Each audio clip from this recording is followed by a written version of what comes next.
নমস্কার, 24 ঘন্টায় আপনাদের সকলকে স্বাগত। আপনাদের সঙ্গে রয়েছে আমি সঞ্চিতা। আমাদের বিশেষ অনুষ্ঠান এ কোন কৈশোর আমরা শুরু করছি। মাত্র 250 টাকা আর তার জন্য এই বন্ধুর হাতে বন্ধু খুন। অভিযোগ, ক্লাস 7-এর ছাত্র ইট দিয়ে থেতলে দিল তার 5-এ পড়া বন্ধুর মাথা। মাত্র 250 টাকার জন্যই শেষ হয়ে গেল সব। লিলুয়া দাসপাড়া, নিম্নবিত্ত মানুষের বাস। আর 5টা কিশোরের মতো ক্রিকেট ম্যাচ নিয়ে মেতেছিল ক্লাস 5-এর ছোট্ট। ম্যাচ নিয়ে চরম উত্তেজনা। ক্লাস 7-এর বন্ধুর সঙ্গে বাজি লড়েছিল ছোট্ট। এই খেলা ফেলার জন্য বাজি লড়েছিল, ওই যে টিভিতে খেলা হয় না, হ্যাঁ ওই খেলাতে। তা ও আমার নাতির তরফে জিতে গেছে, তো বলে আমাকে তাহলে তুই 250 টাকা দিবি। আর এই 250 টাকাই ওলট পালট করে দিল সবকিছু।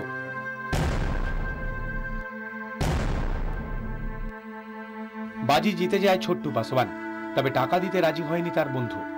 অভিযোগ, বৃহস্পতিবার আম পাড়তে দাসপাড়ে দিয়ে একটি বাগানে যায় দুজনে। সেখানেই বচসা চরমে ওঠে দুই কিশোরের।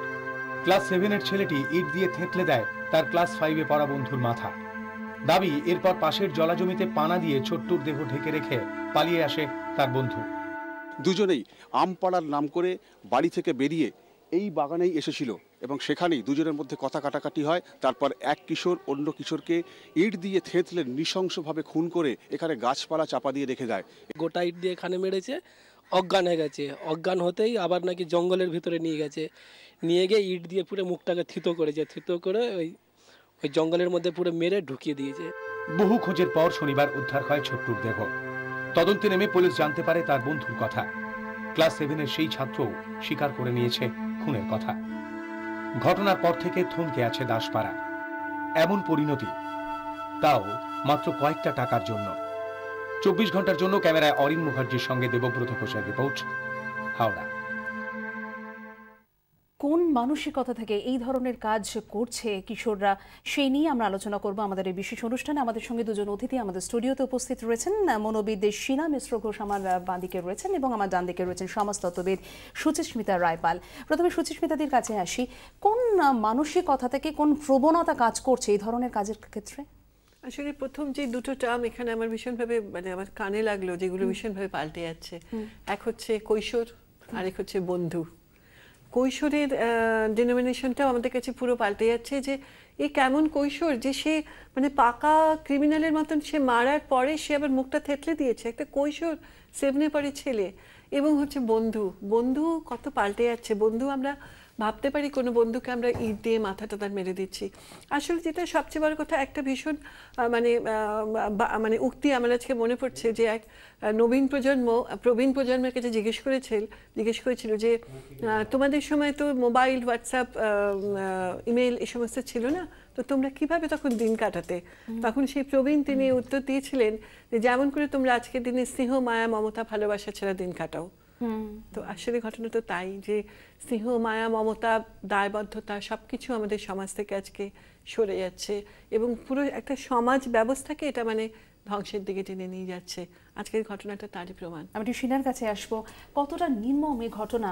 একটা ক্লাস 7-এর ছাত্র মাত্র 250 টাকার জন্য ক্লাস 5-এর ছাত্রকে ইট দিয়ে থেতলে খুন করে দিচ্ছে। এবং সুচিস্মিতা দিও যেটা বলছিলেন যে কোথাও কৈশোর, বন্ধুত্ব, এই সংজ্ঞাগুলোই পাল্টে যাচ্ছে। আপনি কি বলবেন, কোন মানসিকতা থেকে? একদমই তাই সঞ্চিতা, এখানে বলবো যে অনেক রকমের তো আমাদের ধরো কিছু সেন্সিটিভিটি, হ্যাঁ, কিছু একদম খুব ফাইনার ইমোশনস, ফিলিংস, এগুলো নিয়ে তো আমরা আস্তে আস্তে বড় হই। এখন কিন্তু সেই জায়গাটায় আগে খুব সুন্দর করে একটা মরাল সায়েন্সের একটা ক্লাস হতো স্কুলে, প্রত্যেকটা স্কুলে। এখন কিন্তু যেই সময় কমে গেছে, সেই একটা ক্লাস কিন্তু একদমই কমে গেছে, ওটা বাদ দিয়ে দেওয়া হয়েছে।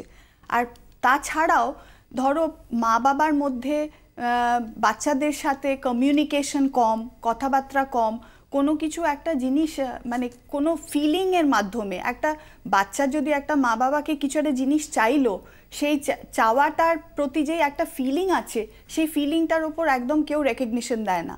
আর ধরো এই কেসটা, এখানে তো অনেকগুলো কারণ আছে, কিছু বায়োলজিক্যাল কারণ, কিছু সোশিও কালচারাল কারণ আছে। বায়োলজিক্যাল কারণ যদি বলতে যাই, তাহলে দেখা যায় যে জুভিনাইল কথাটা আমরা কেন ব্যবহার করি। জুভিনাইল কথাটা হচ্ছে ফর অ্যাডোলেসেন্স, যারা এখন অবধি অ্যাডাল্ট হয়নি। আর এই অ্যাডাল্ট যারা হয় না, তাদের অ্যাকচুয়ালি ব্রেন ডেভেলপমেন্টটাও সেই সময় কম হয়। 25 বছরে গিয়ে কিন্তু অ্যাকচুয়ালি এই ফ্রন্টাল লোবে আমাদের যে পোর্শনটা ব্রেনের সেটা ডেভেলপ করে।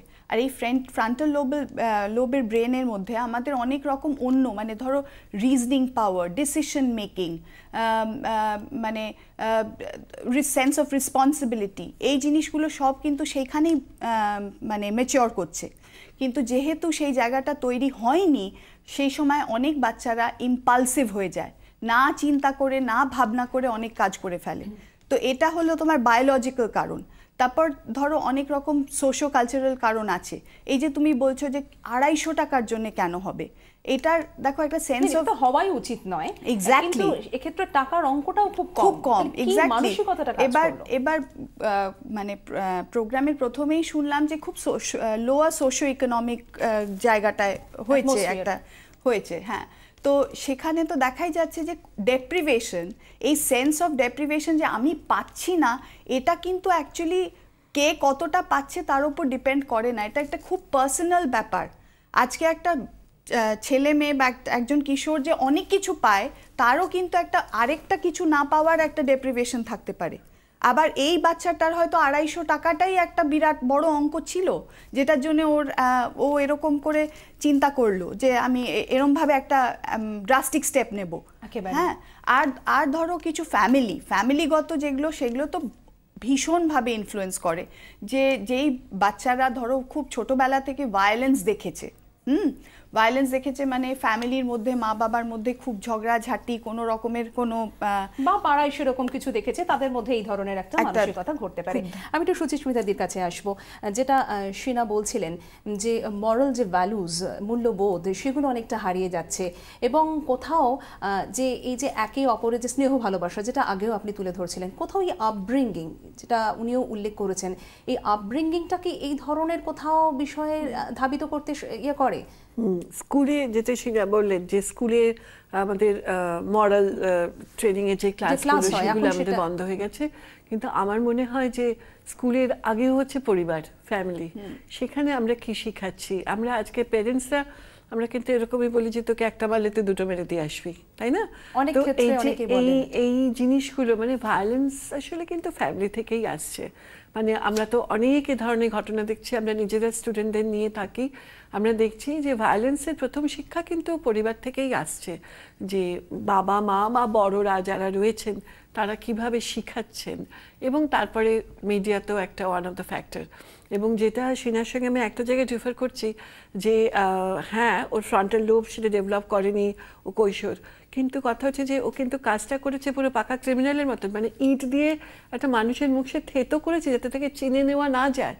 মানে এটা কিন্তু একটা মানে তার যদি ডেভেলপ মানসিকতা নয়, সেক্ষেত্রে তাহলে সামাজিক ভাবেও কোথাও বড় হওয়ার সমস্যা, কোথাও শিক্ষার ক্ষেত্রে, কোথাও বাবা মার সঙ্গে কমিউনিকেশন, ভায়োলেন্স দেখা, এগুলো কোনোভাবে এর মধ্যে ডেভেলপ করেছে। মানে কাজেই সেটার রুটটা ভাবতে গেলে কিন্তু আমাদের আরো পেছনে ব্যাকগ্রাউন্ড হয়তো ভাবতে হবে যে কিরম পরিবেশের মধ্যে সে বড় হয়েছে। এবং 250 রুপিসটা সেখানে কোনো ব্যাপারই নয়, ব্যাপারটা হচ্ছে যে পাচ্ছে না।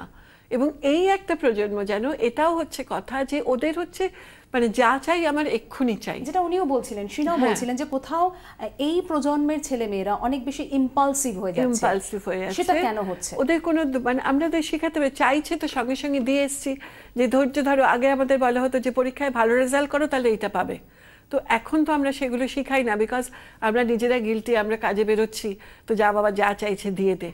তো এই জিনিসগুলো তার ফলে এদের ধৈর্য, সহ্য, প্রতীক্ষা, এগুলো মানে এখন ব্যঙ্গমের মতন হয়ে গেছে। আজকালকার ছেলেমেয়েরা এসব জানে না, তো কাজেই এগুলোই তার মানে অবশ্যম্ভাবী পরিণতি হচ্ছে এইগুলো আর কি। নির্ভর ঘটনাই তো প্রথম নয়, এর আগেও এই ধরনের ঘটনা ঘটেছে। এই সমস্যাগুলো কিন্তু এই প্রজন্মের ছেলে মেয়েদের মধ্যে দেখতে পাওয়া যাচ্ছে। কেন? যেটা বললাম, ফ্যামিলি কানেকশন, বন্ডিং, এগুলো খুব কম হয়ে গেছে। যদি একটা বাচ্চা কোনো রকম স্ট্রেস ফেস করছে অন্য জায়গায়, তার লাইফের অন্য কোনো এরিয়াতে, সে তো এসে সেটাকে শেয়ারও করতে পারছে না, হয়তো পুরোপুরি সেটা ইন্টারনালাইজ করছে, নিজের মনে মনে গুমড়োচ্ছে, কিভাবে মেন্টাল মনোলগ হচ্ছে, মানে নিজের মনে মনেই একটা প্রশ্ন উঠছে, সে মনে মনেই সেটার উত্তরটা খুঁজছে, তার মধ্যে রাইট রং এর কোনো র্যাশনালিটি কাজ করছে না, যেহেতু আমি বললাম যে ব্রেন ডেভেলপমেন্ট হয়নি। সেই রাইট রংগুলোটা কে বোঝাবে? মা বাবার এক ফোঁটা সময় নেই। ছেলেমেয়েরা ছোটবেলা থেকে খেতে শেখে না, কারণ মা বাবার সময় নেই যে বাচ্চার সাথে একসাথে বসে একটা মিল খাবে। হ্যাঁ, সেই সময়ের অভাব, ভায়োলেন্স, এগুলো আর সবটাই ভার্চুয়াল ওয়ার্ল্ড। সঞ্চিতা, সব থেকে বড় কথা হচ্ছে যে আর কদিন পরে তোমরা শুনবে, প্রোগ্রাম করবে এখানে যে ভার্চুয়াল ওয়ার্ল্ডে বিয়ে হয়ে যাচ্ছে, বাচ্চা হয়ে যাচ্ছে, রিয়েল এতে কিছু হচ্ছে না।